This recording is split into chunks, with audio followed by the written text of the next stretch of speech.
Magic Treehouse, Book Number 32, To the Future Ben Franklin, by Mary Pope Osborne. Chapter 5, Lightning Rod Ben.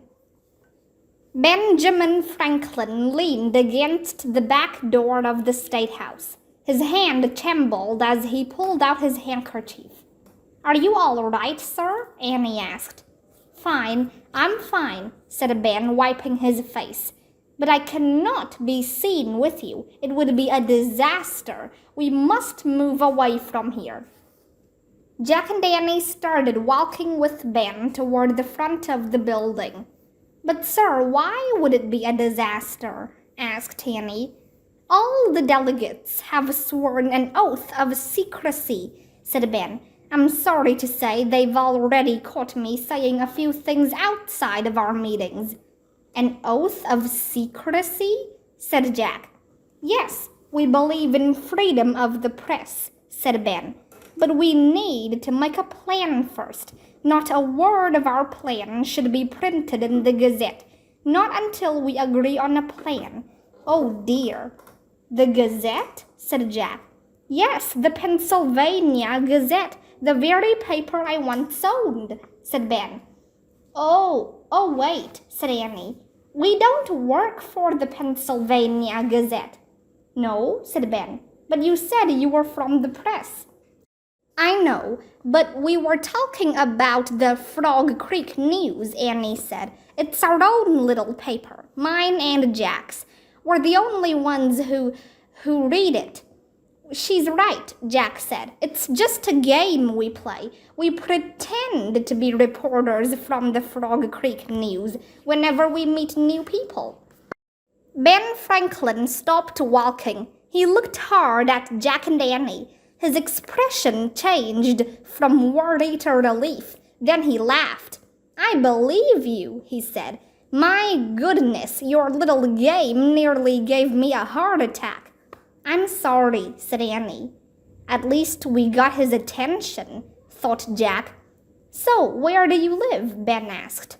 "Frog Creek," said Jack. "It's miles away." "We're tourists," said Annie. "Our parents want us to study history." "Tourists? I'm afraid I do not know that word," said Ben. "Oh, well, you can also think of us as visiting scholars," said Jack. Emperor Marcus Aurelius of Rome had called them visiting scholars on their last adventure. Jack liked the sound of that. Ben seemed to like it too. His face brightened. "Ah, visiting scholars, and so young. That's delightful," he said. "Come, let us walk, scholars. I'll show you the Philadelphia's free library."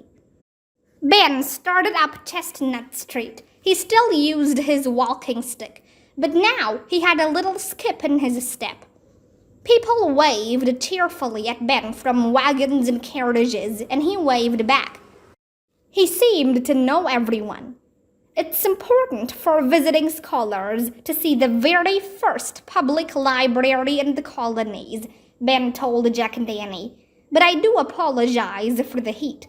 "Don't worry, you didn't cause it," said Annie. Ben laughed. "I like your wit, my dear," he said. "I like yours too," said Annie.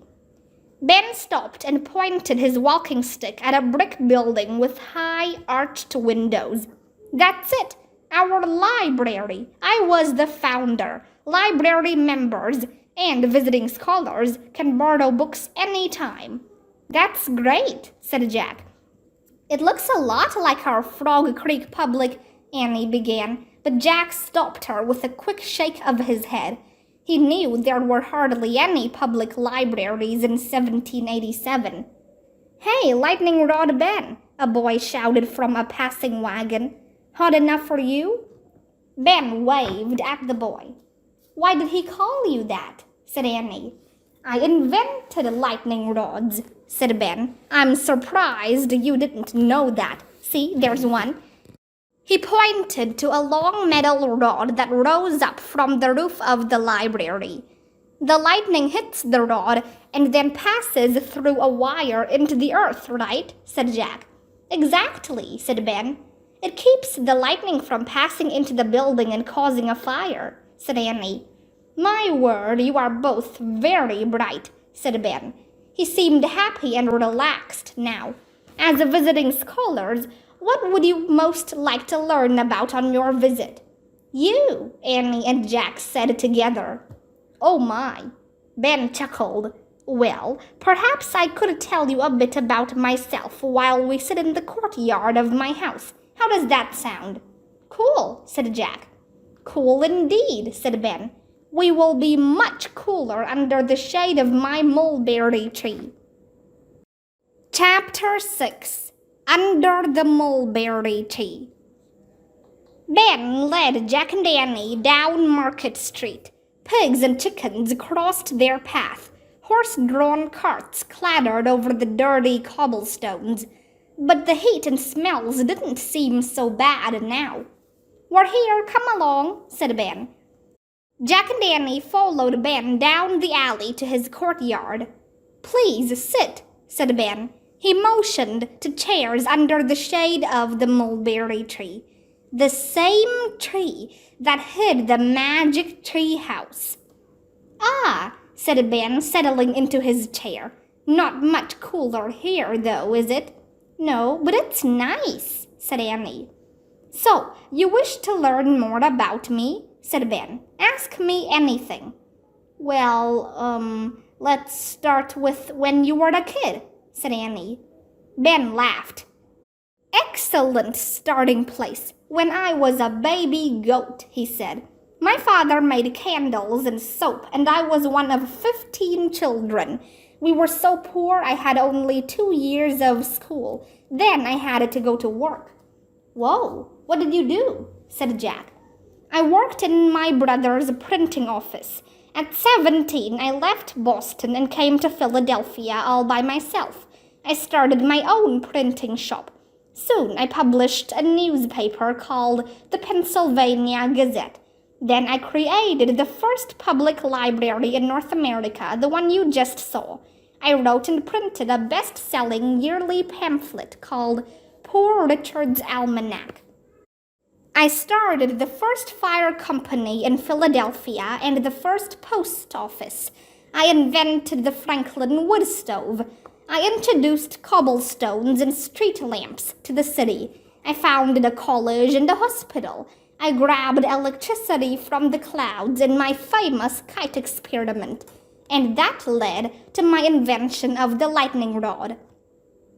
I supplied the army in the French and Indian War. I was elected to the Assembly of Pennsylvania. I was elected the first Postmaster General of all the colonies. I helped write the Declaration of Independence. I was the American representative to England, France, and Sweden. I negotiated a treaty with England, and I became governor of Pennsylvania. Ben stopped to catch his breath. Is that all? Said Annie. The three of them laughed. I knew I liked you, said Ben. But since you asked, there are a few more things I've done. For instance, I invented bifocals. By the way, you have very nice glasses, Jack. Thanks, said Jack. And I invented a new kind of ship's anchor, said Ben. I created a candle that makes a bright white light and lasts longer than any other candles. I've written about waterspouts at sea and the origin of northern storms. I've kept journals about dolphins, crabs, and the moon. Wow, said Annie. There was a silence for a moment. Oh, I almost forgot, said Ben. I've also studied ants and pigeons. They all laughed again. Then Ben sighed. I'm afraid I must stop there because I am growing quite tired of talking about myself. Well, what are you doing these days? Jack asked nervously. He knew Ben didn't want to talk about the meetings at the State House. But to Jack's surprise, Ben leaned forward in his chair. Can you keep a secret? He whispered. Yes, Jack and Annie whispered back. They leaned closer to him. I tell you this in absolute secrecy, said Ben. At the age of 81, I am a delegate to the Constitutional Convention, working to help frame a constitution for the United States." "No," whispered Annie. "Yes," whispered Ben. He sat back in his chair and grinned at them. "So when will the new Constitution be ready?" said Jack. "That I do not know," said Ben. He sighed. He frowned. "In truth, dear Jack and Annie, I don't know if it will ever be ready." "Why? What do you mean?" said Jack. "The delegates disagree on so many things," said Ben. "I worry about the stormy debates we have." He took off his glasses and rubbed his eyes. "Honestly, right now, I myself do not plan to sign the document." "You don't?" said Annie. "You don't?" said Jack. Ben sighed again. He put his glasses back on and looked at them. "No, children," he said. "I fear I do not.